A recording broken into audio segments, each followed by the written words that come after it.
Welcome to the Faster, Easier, Better show with your hosts Lee Silber and Ellen Goodwin. This podcast is short, fun, and jam-packed with good ideas that you can start using right away to make your life faster, easier, and better.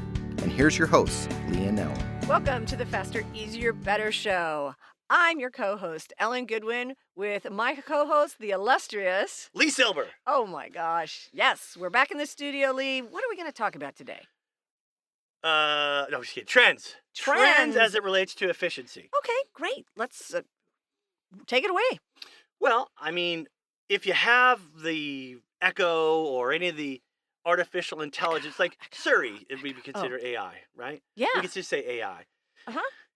It makes me sound smarter than I am. But I'm just saying, that's a time What is saver. it? What's Hey, what AI stands for? Artificial intelligence. There So you you go. ask the, Siri, hey, what's that recipe? Or turn on.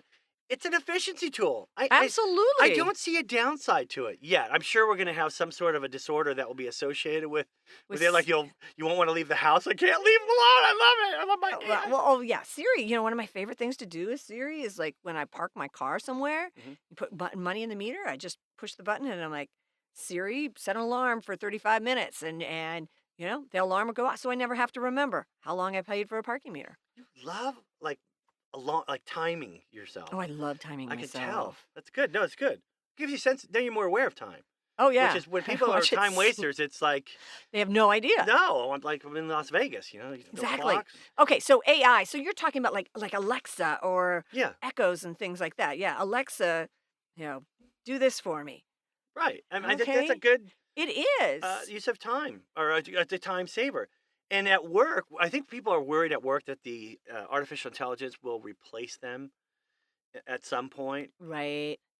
Well, That's down the road. but the studies have shown that it's not actually. There's going to be a net creation of jobs because someone still has to run this AI stuff. It's not like it's hopefully not become self-actualized and take over the world. But there's still going to be jobs. People have to be running the robots and stuff. It's just the robots get to do the crappy jobs, and we can go do the fun stuff. Agreed. Which kind of good segue into another trend is less and less millennials are want to go deep in debt to get a degree that they don't even really use or need. Right. So self-learning, with LinkedIn learning and Or online courses. I mean, Yeah. I can't think what university. There's a university that a bricks and mortar university has started just an online university, and I think I read they have 80,000 people signed up, and the largest cohort is people over 24. Hmm. Well, my point is lifelong learning is something that Absolutely. is not a waste of time, makes you more efficient. In a previous episode, you were talking about doing your challenge and how by the end of it, you got better at what you were doing. Right. So self-learning, is something that's new, a trend, and it's not going away. And we should just give ourselves something we want to learn for the year Mm-hmm. and just work on it. Even if you're, like you said, you're a lifelong learner, you already have your degree, Right. but it is easier than ever to learn. So I think that is a trend we're So seeing. self-guided learning. Yeah, that's another one, which is not as a good use of time. It's Is a what I'm getting great at. use of time. I mean, just think about if you commuted and you listened, well, after you're done listening to our podcast, of course, but you listened to podcasts that related to what you wanted to learn, or you took time and you watched YouTube videos that pertain to something you wanted to learn. Maybe play the guitar. I know you are a great rock drummer, and what if you wanted to learn to play the mandolin this year? Ugh. You had- I'm sorry for you mandolin players out there. But let's say I wanted It's not to a learn good to play. career move for me.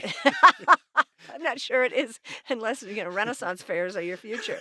But it might be something interesting.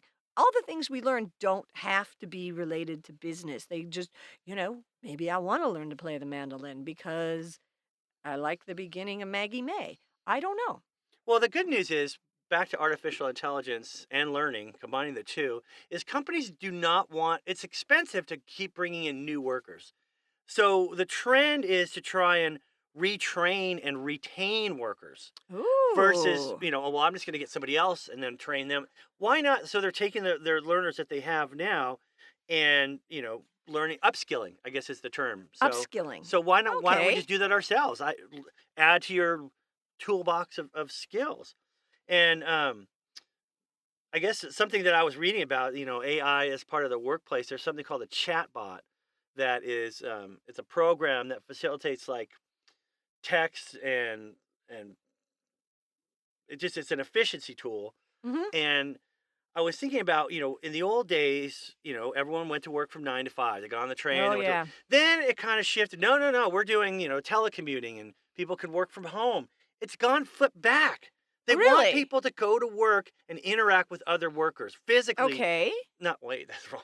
I didn't say No, that. not what. Okay. But you know Yeah, what I'm I saying? get what you're Like saying. the new Yeah. Apple headquarters is designed for interaction, human It's interaction. round, right? It's, It's yeah, round like circular, a yeah. circle. So Like a spaceship that like will a take off spaceship, someday. take all the Apple workers. But Right. that makes sense because if let's say, like when we both worked in the workforce, well, we still work in the workforce, but like when we went to, someplace, I was in the art department. So yeah, I was just in the art department. But let's say at Apple, you've got people in the design department interacting with R&D or coders or things like that. And just the combination, the cross-pollination of ideas, that's what I think they're getting at, and a lot of the other companies. Yeah, another trend that's a efficiency tool, and it's getting. I mean, it's just in its infancy. Watch, you'll say by 2 years from now, wearables, where you can monitor. Not well, now you can monitor your heart rate and things, but in the Right. future, it will help you monitor your mood. I'm just saying it. Wearables are the future, They and are. I mean the watch. Some of these clothes that had sensors. I mean, they just hasn't. We're not there yet, but we're getting there. And the trend is to if you're happy, healthy, you're more efficient. And Oh, so wearables for for I'm sure. talking about at work, people will be companies will encourage their people to wear them so they are, more efficient because they're enjoying their life more because they're monitoring their health and But their these wellness. are in their sort of infancy right now. They're Yeah. working on those. But that's a very interesting trend. Yeah, so just some trends. I mean, I'm sure if you have something, we'd love to hear from you because that's Oh something that, yeah. there's people that are much more tech savvy than me. And I'm sure when I talked about trends and technology that helps you be more efficient, we could have gone on and on about We could apps. have. Oh my I was just thinking gosh. about what's the next thing, self-driving cars, AI, wearables, and Yeah. workplaces that are, encouraging that interaction versus staying at home and self-learning. Absolutely. So yeah, if please respond in the comments with you. If you've got some ideas, we'd love to hear from them. We'll bring them up on future shows. Exactly. So thank you for listening. We'll be back next week with the Faster, Easier, Better show.